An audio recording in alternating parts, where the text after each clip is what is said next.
শুকরিয়া আদায় করে বলি আলহামদুলিল্লাহ। আল্লাহ তাআলা মানুষকে সৃষ্টি করেছেন এবং আল্লাহ তাআলা বলছেন যে মানুষ খুব অলস। কেমন অলস? এই যে গরমের কারণে অনেক মানুষ দেখবেন আগে যেভাবে নিয়মতান্ত্রিক নামাজ পড়তো এখন নামাজ পড়ে না। জিজ্ঞাসা করবেন, ভাই আপনি নামাজে যাচ্ছেন না কেন? ওই যে গরম পড়তেছে, এই গরমে আর থাকা যায় না। আচ্ছা, একটা মানুষ এই যে এতদিন ধরে গরম চলতেছে, আমাদের বাংলাদেশের মধ্যে বৃষ্টি নাই, অনাবৃষ্টি আর গরম, এই গরমের কারণে কি কোনো সরকারি প্রতিষ্ঠান বন্ধ ছিল? আপনার সংসারে একদিন খাওয়া দাওয়া বন্ধ ছিল? আপনার ঘোরাফেরা, আপনার যা কিছু আছে সংসারের যাবতীয় উপার্জন কার্যক্রম চলতেছে কি চলে নাই? একবেলা না খেয়েছিলেন গরমের কারণে, যে আজকে গরম একবেলা না খেয়ে থাকি, আজকে গরম একবেলা রান্না না করি, তাহলে আমাদের সব কিছুই ঠিকঠাক চলতেছে। কিন্তু ইবাদতের ক্ষেত্রে একটা মানুষ ইবাদত করত শাওয়াল মাস, এখন শাওয়াল মাসের 6টা রোজা রাখতো, এখন তার কাহিনী যে না রোজা রাখা যাবে না, প্রচণ্ড গরম, পিপাসা লাগতেছে, থাকা যায় না। তাহলে আর কোনো জায়গা নাই, অজুহাত এক জায়গায়। কোন জায়গায়? ইবাদতের ক্ষেত্রে, নামাজের ক্ষেত্রে। এই জন্য মানুষ সবসময় দুইটা জিনিস নিয়ে দুনিয়াতে বেশি চিন্তা করে। এক নম্বর হলো সে দুনিয়াতে চিন্তা করে যে আমার দুনিয়াতে কিভাবে আমি নিজেকে বড়লোক করব, নিজে কিভাবে আমি ধন সম্পদ অর্জন করব, নিজে কিভাবে আমি দুনিয়াতে আনন্দের সাথে কাটাইতে পারবো। আরেকটা হচ্ছে যে নিজে দুনিয়া অর্জনের পরে ফাঁকা সময়টুকু আমি কিভাবে একটু বিনোদন করতে পারবো, আনন্দ করতে পারবো। একটা মানুষের জীবনে যে ইবাদত, আল্লাহ তাআলার ইবাদতের যে মূল দরকার, সেটা তার মাথার মধ্যে নাই। গত সপ্তাহে আমি আলোচনা করেছিলাম যে আল্লাহ তাআলা আমাদেরকে জান্নাত পর্যন্ত পৌঁছাইতে অনেকগুলো আলম অতিক্রম করতে হবে, অনেকগুলো জীবন আমাদেরকে অতিক্রম করতে হবে। আমরা ছিলাম রূহের জগতে, এখন কোথায় আছি? আমরা দুনিয়ার জগতে। কিছুদিন পর আমরা ইন্তেকাল করব।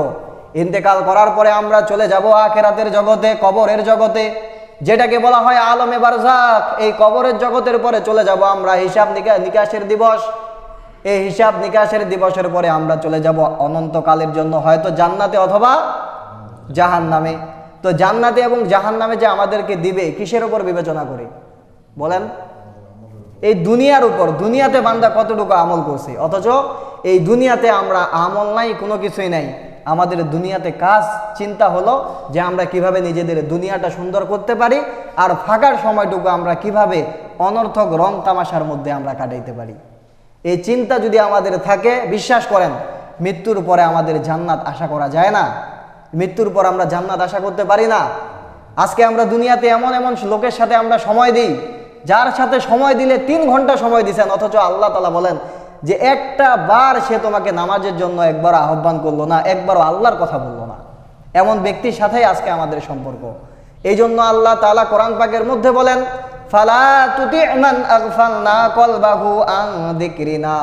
হে মুহাম্মদ, তুমি ওই ব্যক্তির সাথে সম্পর্ক রাখবে না, ওই ব্যক্তির সাথে তোমার কোনো সম্পর্ক নাই, ওই ব্যক্তির সাথে তোমার কোনো বন্ধুত্ব হতে পারে না, ওই ব্যক্তির সাথে তোমার ওঠা বসা হতে পারে না, ওই ব্যক্তির তুমি অনুসরণ করতে পারো না। মান আগফালনা কলবাহু আন যিকরিনা, যার কলবের মধ্যে আমি আল্লাহ তাআলার স্মরণ করা থেকে যার কলবকে আমি আল্লাহ মোহর মেরে দিয়েছি। নাউজুবিল্লাহ। ওই ব্যক্তির সাথে সম্পর্ক করা যাবে? এই জন্য আল্লাহ তাআলা কোরআন পাকের মধ্যে বলে দিলেন 3 শ্রেণীর ব্যক্তির সাথে কোনো ধরনের বন্ধুত্ব, তাদের কথাবার্তা মানাও যাবে না, তাদের সাথে বসাও যাবে না। কয় শ্রেণীর মানুষ? 3 শ্রেণীর মানুষ। 1 শ্রেণীর মানুষ কারা? মান আগফালনা কলবাহু আন যিকরিনা। 1 শ্রেণীর মানুষ হলো তারা যাদের সাথে চললে আল্লাহর কথা স্মরণ হয় না, যাদের সাথে চললে নামাজের কথা স্মরণ হয় না, যাদের সাথে চললে জিকিরের কথা স্মরণ হয় না। এই যে আমাদের ইয়াং জেনারেশনের ছাত্র যারা ছেলে পেলে আছে, দেখবেন বিকাল 5টার দিক বন্ধুর সাথে বের হয়ে গেছে, 5টা 6টা 7টা 8টা 9টা 10টা, রাত 10টা 11টার দিক বাসায় ফিরে আসে এমন অবস্থার মধ্যে তার মুখ থেকে সিগারেটের গন্ধ আসে কিনা? বর্তমান আমাদের সমাজ তো মাদক দ্রব্য দিয়ে ভর্তি হয়ে গেছে। তাহলে এই যে যাদের সাথে আমরা সম্পর্ক করতেছি, আজকে আমরা যারা বৃদ্ধ আছি, আমাদের সম্পর্কে এমন লোকের সাথে আমরা তাদের সাথে মিলে চলে যাই বাজারের মধ্যে, চায়ের দোকানে বসে আমরা চায়ে চুমুক দিই, আর ওই যে সিনেমা চালু টিভির মধ্যে, টিভিও আমরা ভালো করে দেখতেছি, করে চায় দেখতেছি। তাহলে ওই সমস্ত ব্যক্তি যার সাথে আপনি বাজারে গেলে, যার সাথে আপনি বাইরে গেলে আল্লাহর জিকিরের কথা মনে পড়ে না, ভাই আপনি একটু চিন্তা করে দেখেন না, আপনি জোহরের সময় গেলেন, আপনি আসরের সময় বিকালে বাজারে গেলেন যেই লোকের সাথে, আসরের পর থেকে মাগরিব পর্যন্ত তার সাথে থাকলেন, মাগরিব পেরিয়ে এশা হয়ে গেল, এশার পরে রাত্রিবেলায় আপনি বাড়িতে ফিরলেন, অথচ এইটুকু সময়ের মধ্যে একটা বার আপনি মুয়াজ্জিন যে ডাকলো মাগরিবের সময় নামাজের জন্য, নামাজে আসলেন না। মুয়াজ্জিন যে এশার সময় আপনাকে নামাজের জন্য ডাকলো, আপনি নামাজের জন্য আসলেন না। এই মুয়াজ্জিনের ডাক উপেক্ষা করে নামাজে তো আসলেন না, বরং এই সময়টুকু আপনি একটা আল্লাহর নাম একবার উচ্চারণ করলেন না, বরং এই সময়টুকু আপনি অনর্থক মানুষের গীবত, এখানে কি হয়েছে ওইখানে কি হয়েছে, এই ঘটনা এই আলোচনা মজা ঠাট্টা করতে করতে করতে কাটাই দিলেন। এটাই কি জিন্দেগি? বলেন, এটাই কি আমাদের জিন্দেগি? এই জন্য আল্লাহ তাআলা বলে দিলেন, হে মুহাম্মদ, শুধু মুহাম্মদ সাল্লাল্লাহু আলাইহি ওয়াসাল্লামকে বলে নাই, বরং মুহাম্মদ সাল্লাল্লাহু আলাইহি ওয়াসাল্লামের যত উম্মত দুনিয়াতে এসেছেন এবং আসবেন, কিয়ামত পর্যন্ত যারা আসবে সবাইকে আল্লাহ তাআলা বলে দিলেন, হে মুহাম্মদ এবং মুহাম্মাদের অনুসারীরা, তোমরা তাদেরকে বন্ধু বানাবে না, তাদের সাথে তোমরা চলবে না যাদের কলবের মধ্যে আমি আল্লাহ তাআলা মোহর মেরে দিয়েছি, যারা আমি আল্লাহকে স্মরণ করে না। তাহলে দুনিয়াতে এই সমস্ত ব্যক্তিদের সাথে বন্ধুত্ব করা যাবে? কথা বলেন, বন্ধুত্ব করা যাবে? 2 নম্বর গুণ কাদের সাথে চলবে না?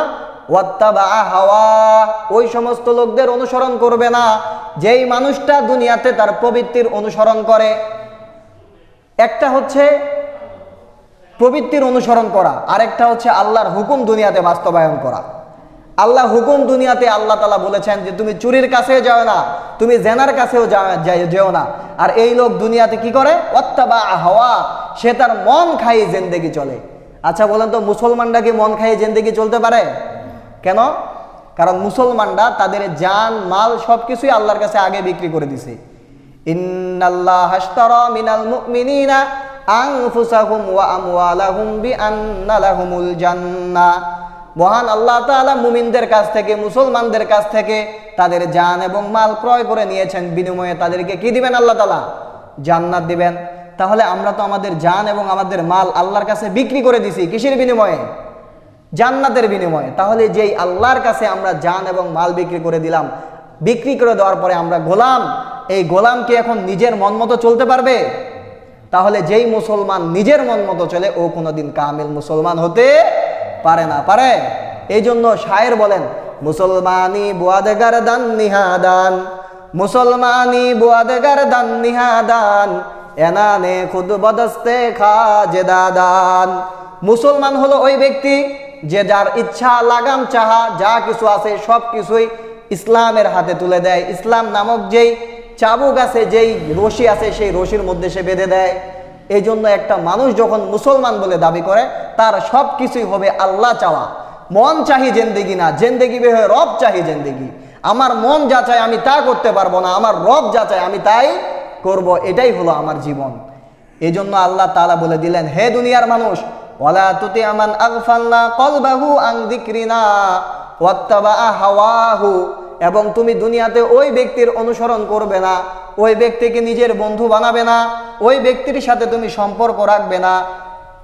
ইত্তাবা নাফসাহু হাওয়াহা, যে ব্যক্তি তার নফসের অনুযায়ী চলে, যে ব্যক্তি তার মন খাইয়ে জিন্দেগি চলে, এই ব্যক্তির সাথে বন্ধুত্ব করা যাবে? করা যাবে না। আল্লাহ তাআলা 3 নম্বর ব্যাপারে বলেন, ওই ব্যক্তির সাথেও তোমরা সম্পর্ক করবে না। ওয়া কানা আমরুহু ফুরুত, যে ব্যক্তি গুনাহ তো করে গুনার সাথে সাথে সীমা লঙ্ঘন করে। একটা মানুষ কথা বলতে বলতে মুখ দিয়ে একটা মিথ্যা কথা বের হতে পারে, কারণ আমরা মানুষ, কুল্লু বনি আদম খাত্তা, আমাদের দ্বারা ভুল হবে, এটা স্বাভাবিক। কথা বলতে বলতে একটা মিথ্যা কথা বলে ফেলছেন, সাথে সাথে আবার তওবা করছেন, আস্তাগফিরুল্লাহ, আমার দ্বারা মিথ্যা কথা হয়ে গেল।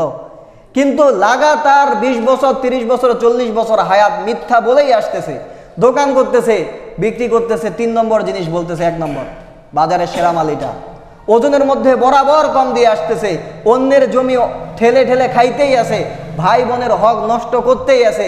এই ব্যক্তি বলেন সীমা লঙ্ঘনকারী নাকি সে কোনো হককার মুসলমান? আল্লাহ তাআলা বলেন, এই সীমা লঙ্ঘনকারী ব্যক্তির সাথে তুমি দুনিয়াতে কোনো সম্পর্ক রাখতে পারবে না।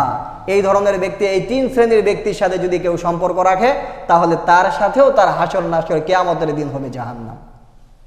এই যে গরমের কারণে আজকে আমরা নামাজ ফাঁকি দিই, গরমের কারণে বলি যে প্রচন্ড গরম, থাক আজকে আর নামাজটা না পড়ি, অথচ বাড়িতে খাওয়া দাওয়া সবকিছুই ঠিক আছে, আল্লাহ তাআলা বলেন, কুল, হে নবী আপনি বলে দিন, নারু জাহান্নামা আশাদ্দু হারর, জাহান্নামের আগুন এর থেকেও বেশি ভয়াবহ। এই জাহান্নামের আগুন আজকে দুনিয়াতে সামান্য গরমের কারণে দেখেন কত জায়গায় নামাজ শুরু করে দিয়েছে, ইস্তেসকার নামাজ পড়তেছে কিনা? আরে আল্লাহ নবী সাল্লাল্লাহু আলাইহি ওয়াসাল্লাম কি বলেছেন, যে তোমরা যদি দুনিয়াতে আল্লাহর হুকুম বাস্তবায়ন করতে পারো, দুনিয়াতে যদি তোমরা আল্লাহর হুকুম মেনে চলতে পারো, তোমাদেরকে আল্লাহ তাআলা রাত্রি বেলায় বৃষ্টি দিবেন, এই বৃষ্টির বায়ু আর সুন্দর একটা আবহাওয়ায় তোমরা ঘুমাবে, আর দিনের বেলা তোমরা তোমাদের কাজগুলো করতে থাকবে। এত নিয়ামত আল্লাহ তাআলা তোমাদেরকে দিতেন। আর আজকে আমরা এত ঘৃণিত, আজকে আমাদের কলবগুলো এত অপবিত্র, যেই কারণে আল্লাহর কাছে বৃষ্টি চাই চাই, আল্লাহ বৃষ্টি দেন, আল্লাহ গোসা হয়ে আমাদেরকে বৃষ্টি দেন না। ঠিক না ঠিক বলেন? কি অবস্থা আমাদের দুনিয়াতে? দুনিয়াতে আমাদের এমন অবস্থা যে আল্লাহর কাছে চাই কিন্তু আমরা পাচ্ছি না। এই জন্য বড়রা বলেন যে দুনিয়াতে একটা শহরের মধ্যে, আমাদের ঠাকুরগাঁ শহরের মধ্যেই ধরেন, এই শহরের মধ্যে রাত্রিবেলায় মদ, জেনা, যত ধরনের অপকর্ম, খারাপ কাজগুলো চলতেছে, এই কাজের কারণে আল্লাহ তাআলা যদি নারাজ হইতেন, আল্লাহ তাআলা আমাদের উপর সাথে সাথেই আল্লাহ তাআলা আমাদেরকে আযাব দিতেন। কিন্তু আযাব দেন না কেন? এই দুনিয়াতে কিছু বান্দা আছে, মুমিন বান্দা আছে, লক্ষ্য করে দেখবেন ফজরের সময় গভীর রাত্রিতে এই বাজারগুলোর মধ্যে খারাপ কাজ হয় কিনা, মদিয়া বা ফেন্সিডেলের ব্যবসা হয় কিনা, খারাপ ব্যবসাগুলো ঘুরে কিনা, এই খারাপ কাজ কিন্তু অহরহ চলে। কিন্তু ঠিক ওই গভীর রাতের মধ্যে কিছু বান্দা আল্লাহর দরবারের মধ্যে তাহাজ্জুদের নামাজে দাঁড়িয়ে যায়, চোখের পানি ফেলে আল্লাহর কাছে দোয়া করে। মাদ্রাসার এতিম গরিব ছাত্রগুলো দেখবেন তাহাজ্জুদের আগেই, ফজরের আগেই উঠে কোরআন তেলাওয়াত করে। এই কোরআন তেলাওয়াতের বদৌলতে আল্লাহ তাআলা আমাদের উপর আযাব দেন না।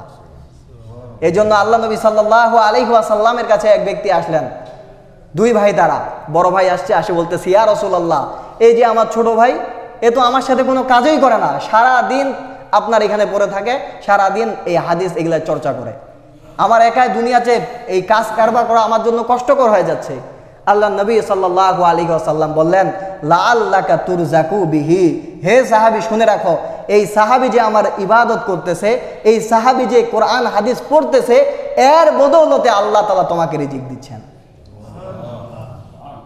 এই জন্য দুনিয়াতে খালি দুনিয়া নিয়ে ভাবলে হবে না।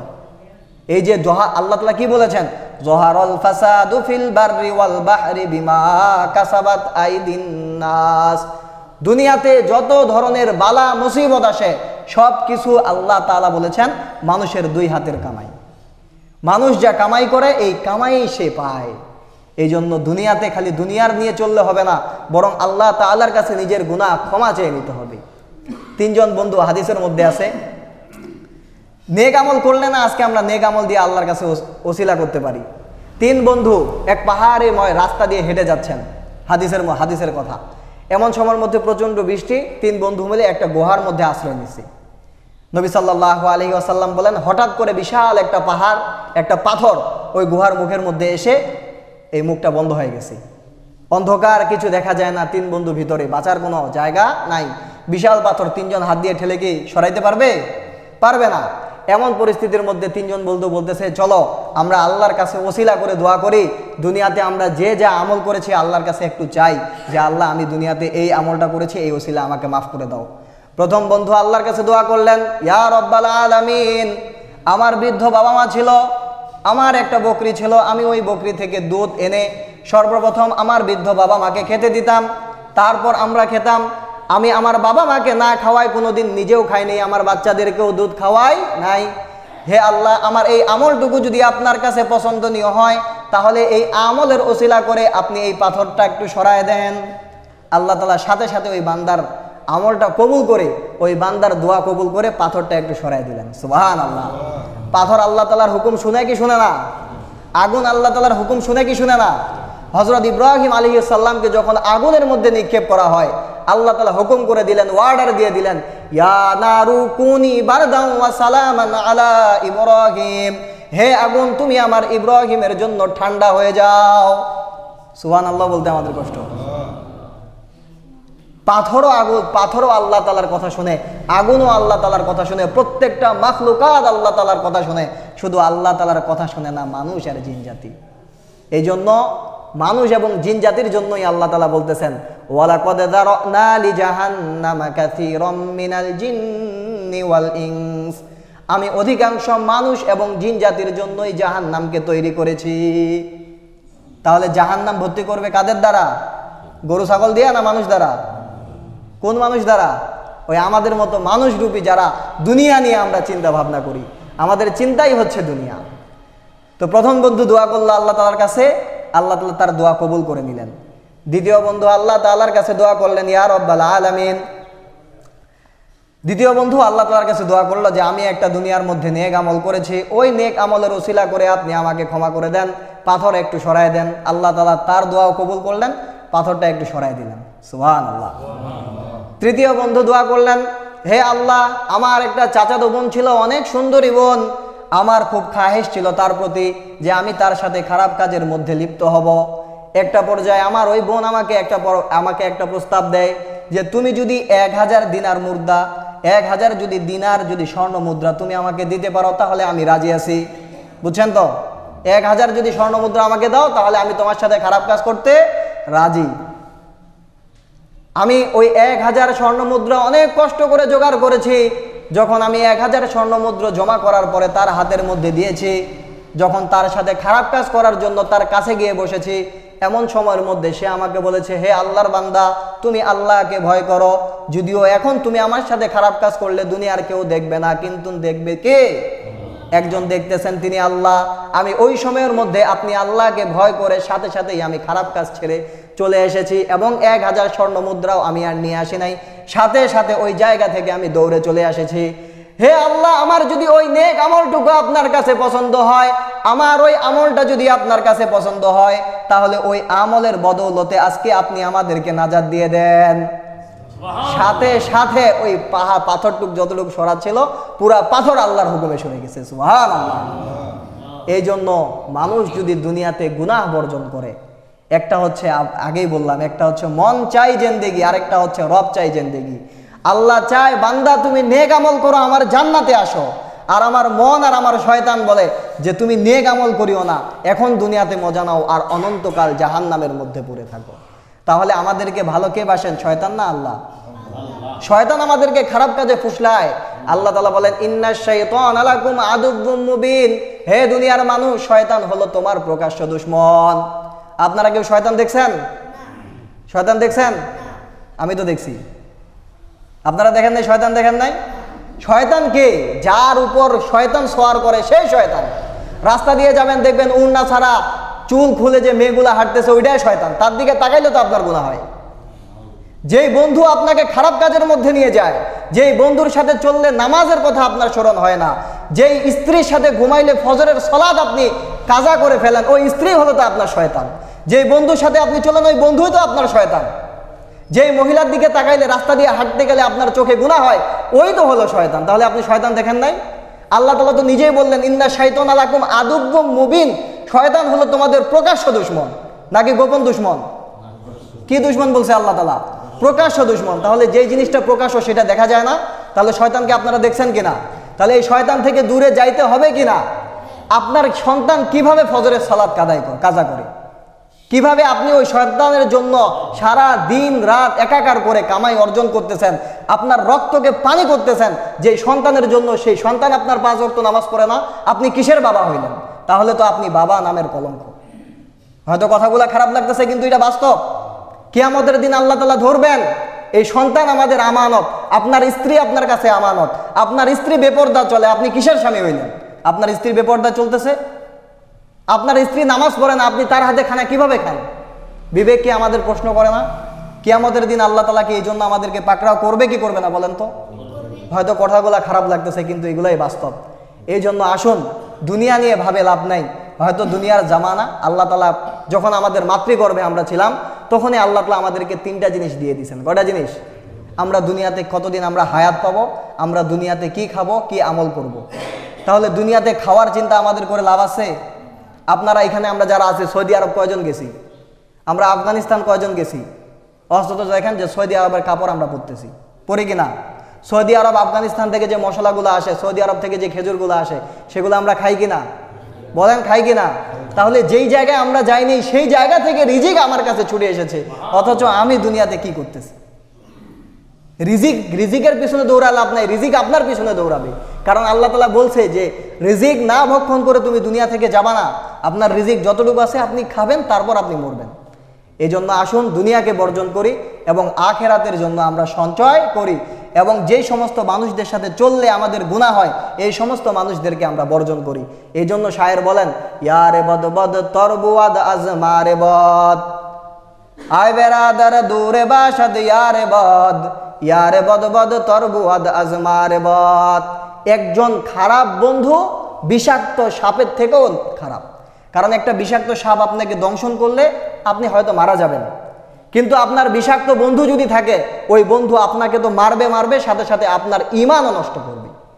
আর ঈমান না থাকার কারণে কিয়ামতের দিন আপনার দ্বারা জান্নাত পাওয়ার আশা করা যায় না। এই জন্য খারাপ সঙ্গ আমরা বর্জন করি। সৎ সঙ্গে স্বর্গবাস, অসৎ সঙ্গে সর্বনাশ। কাদের সাথে চলবো? তুমি ওই সমস্ত ব্যক্তিদের সাথে চলো, ওই সমস্ত ব্যক্তিদের সাথে উঠা বসা করো যারা দিন এবং রাতে আল্লাহ তাআলার ইবাদত করে। যার সাথে চললে তোমার নামাজ কাজা হবে না, যার সাথে চললে দুনিয়াতে একদিনে 24 ঘন্টায় 10 বার হইলেও সুবহানাল্লাহ পড়বা, 10 বার হইলেও আলহামদুলিল্লাহ পড়বা, ওই ব্যক্তির সাথে তোমার সঙ্গ করো, ওই ব্যক্তিকে তুমি বন্ধুরূপে গ্রহণ করো। এই জন্য আসুন আমরা সৎ সঙ্গ গ্রহণ করি এবং অসৎ সঙ্গকে বর্জন করি। আল্লাহ তাআলা আমাদের সবাইকে তৌফিক দান করুক। সবাই বলি আল্লাহুম্মা আমিন। ওয়া আখিরে দাওয়ানা আনিল হামদুলিল্লাহি রাব্বিল আলামিন।